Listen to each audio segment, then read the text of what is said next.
The Lives of the Saints by Father Alban Butler, August 16th, St. Hyacinth, Confessor. From the bull of his canonization by Clement VIII, published by Fontanini in 1729, in Codex Canonization, his life by Alberti and the Polish historians, A.D. 1257. St. Hyacinth, whom the church historians call the Apostle of the North and the Thaumaturgus of his age, was of the ancient house of the Counts of Oldrovens, one of the most illustrious of Silesia, a province at that time united to Poland, now to Bohemia or Germany. His grandfather, the great general against the Tartars, left 2 sons. Ivo the younger was Chancellor of Poland and Bishop of Krakow. Eustachius the elder was Count of Konski, the first fruit of whose marriage was St. Hyacinth, born in 1185, in the castle of Saxony, in the Diocese of Breslau in Silesia. His parents diligently cultivated his happy natural disposition for virtue, and he preserved an unspotted innocence of manners through the slippery paths of youth during his studies at Krakow, Prague, and Bologna, in which last university he took the degree of Doctor of the Laws in Divinity. Returning to the Bishop of Krakow, predecessor to Ivo of Konski, that pious prelate gave him a prebend in his cathedral, and employed him as his assistant and counselor in the administration of his diocese. Hyacinth showed great prudence, capacity, and zeal in the multiplicity of his exterior occupations, but never suffered them to be any impediment to his spirit of prayer and recollection.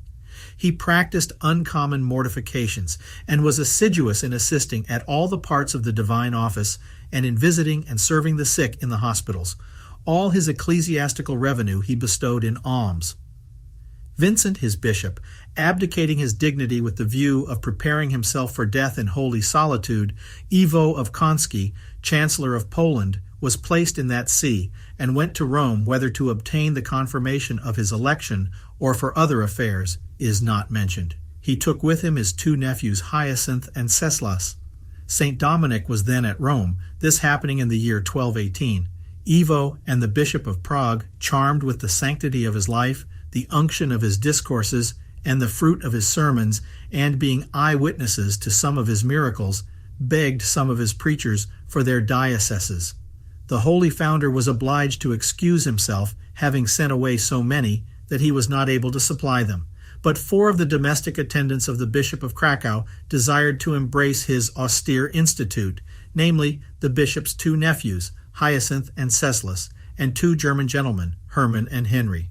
They received the habit at the hands of St. Dominic in his convent of St. Sabina in March 1218. The perfect disengagement from all things in this world, the contempt of themselves, the universal mortification of their senses, the denial of their own will, the love of continual prayer, and an ardent zeal to glorify God in all their actions and sufferings, were the solid foundation which they laid of the spiritual edifice of their own perfection, by which they labored in the first place to sanctify their own souls.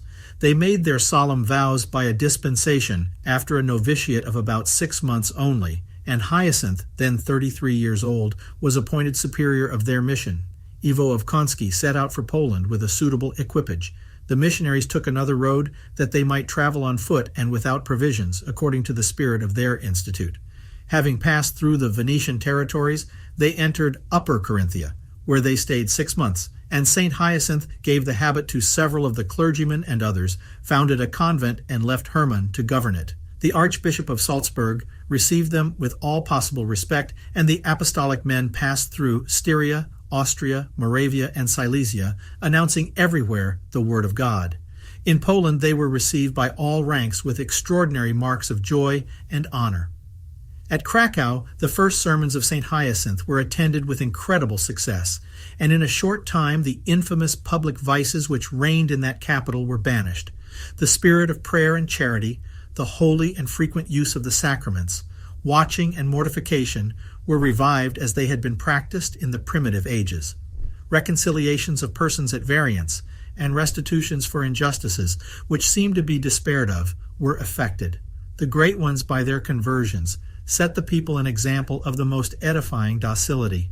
How great soever the power of the words of this apostle and of the example of his holy life were, they would have been less efficacious had they not been supported by an extraordinary spirit of prayer, and also by miracles. Though the saint strove to conceal them under the veil of humility. He founded a numerous convent of his order, called of the Holy Trinity, in Krakow, another at Sendomir, and a third at Plocksko upon the Vistula in Moravia. The bull of the canonization of our saint mentions a miracle in that country, attested by above 400 witnesses, and an ancient history of it is kept in the treasury of the Church of Krakow. Saint Hyacinth came with 3 companions to the banks of the Vistula, going to preach at Wisgrade, but the flood was so high that none of the boats durst venture over. The disciple of Christ, having made the sign of the cross, walked upon the waters of that deep and rapid river as if it had been upon firm land, in the sight of a great multitude of people waiting for him on the opposite bank towards the town. We may easily imagine with what docility and respect he was heard by those, severa of whom had been spectators of this prodigy. Having preached through the principal cities of Poland, he undertook to carry the gospel into the vast and savage countries of the north. His zeal was too active for him to allow himself any rest whilst he saw souls perishing eternally in the ignorance of the true God, and the length of the journeys over rocks, precipices, and vast deserts was not able to discourage his heroic soul, which delighted in labors and dangers, and could think nothing difficult which was undertaken for so great an end. He banished in many places superstition, vice, and idolatry, and built convents of his institute in Prussia, Pomerania, and other countries lying near the Baltic, as at Kamin upon the Oder, at Premislau or Ferzamisla, Kulm, Elben, Konisberg, in the Isle of Rugen, and the peninsula of Gedan. In this last place, then a wilderness, he foretold a great city would be built, and in the same age, in 1295, Primislas, king of Poland, laid there the foundation of the famous city of Danzig, capital of regal Prussia. And though the Lutheran heresy in the 16th age destroyed or profaned all the other churches, that founded by Saint Hyacinth still remains in the hands of the Catholics, is their parish church, and is served by Dominican friars. The saint left Prussia and Pomerania to preach in Denmark, Swedeland, Gothia, and Norway, in all which countries there still remained many idolaters. Lest the devil should shortly destroy the fruits of his labors, he everywhere founded monasteries, and left disciples to preserve and extend them. Notwithstanding his fatigues and hardships amidst barbarous nations, in excessive cold climates, far from allowing himself any dispensation in the perpetual abstinence and other severities of his rule, he continually added to them new austerities.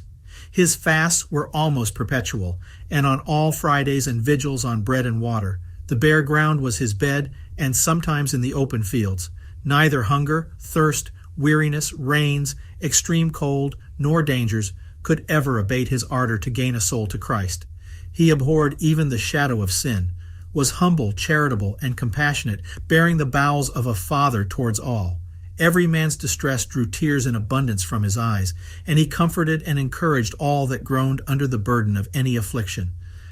After the above-said missions, he went into Lesser Russia, or Red Russia, where he made a long stay, and induced the prince and great multitudes of people to abjure the Greek schism and unite themselves to the Catholic Church.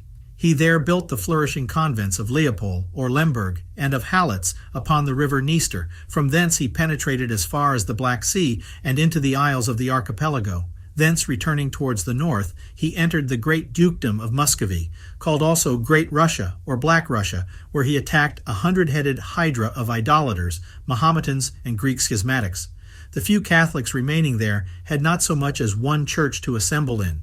He found the Duke Voldemir inflexible in his errors. However, he obtained of him permission to preach to the Catholics. He no sooner began to announce the gospel, confirming his doctrine by miracles, but Mahometans, heathens, and schismatics flocked to hear him, and in great multitudes became docile to the truth. Saint Hyacinth founded a great convent at Kiev, then the capital of both Russias. Seeing one day an assembly of idolaters on their knees before a great tree in an island in the river Boisthenes, commonly called the Dnieper, he walked over the water to them, and easily prevailed with them, after the sight of such a miracle, to destroy their idols, fell the great oak, and embraced the faith. All these conversions gave no small uneasiness to the Duke, who hereupon began by threats and by overt acts to persecute the Catholics, by which he drew down the vengeance of heaven. For the Tartars, so formidable to all Europe in the 13th age, after a most bloody and obstinate siege, took Krakow by assault, sacked it, and setting it on fire reduced it to a heap of ashes. Saint Hyacinth, in the midst of this desolation, whilst the streets ran in streams of blood, and many parts of the city were on fire, carrying the holy ciborium in one hand and an image of Our Lady in the other, passed through the flames and over the river Dnieper. The saint returned to Krakow upon this accident in 1231, being then 56 years old, and enjoyed some repose in his house of the Holy Trinity the 2 following years, still continuing to preach and instruct both in the city and the country. After 2 years, he made the painful visitation of his convents and communities among the Danes, Swedes, Prussians, Muscovites, and other nations, and penetrated among the Tartars. To preach in Cumania, a country inhabited by the Jazyges on the Danube, had been the object of the zealous desires of Saint Dominic, this being regarded as the most barbarous and obstinate of all infidel nations. Some Dominican preachers had entered this province in the year 1228. Saint Hyacinth came into their ungrateful vineyard, and, in consequence of his preaching, in a short time several thousands of these barbarians received the sacrament of baptism, and among them a prince of the Tartars, who went with several lords of his nation to the First General Council of Lateran in 1245. We read in the life of St. Louis that when he landed in Cyprus in 1248, he met an embassy sent him from a powerful Christian prince of these Tartars. Though Great Tartary be a vast wild tract of land, St. Hyacinth traveled quite through it, announcing Christ everywhere, penetrating into Tibet, near the East Indies, and into Cathay, which is the most northern province of China. The missionaries who in the last age visited these parts found in them many remains of Christianity once planted there. Saint Hyacinth, returning into Poland, entered again Red Russia, and there converted many from the schism, particularly Prince Kaloman and his wife Salome, who both embraced a state of continency and perfection. Also the inhabitants of Podolia, Volhynia, and Lithuania were exceedingly animated by his zealous sermons, to the practice of penance, and to a change of manners. The great convent he founded at Vilna, the capital of Lithuania, is the mother house of a large province of this religious order. After having traveled above 4,000 leagues, he arrived at Krakow in the year 1257, which was the 72nd and last of his life. Boleslas V, surnamed he Chaste, and his pious wife Kunigunda were directed by his advice to square their lives by the maxims of Christian perfection.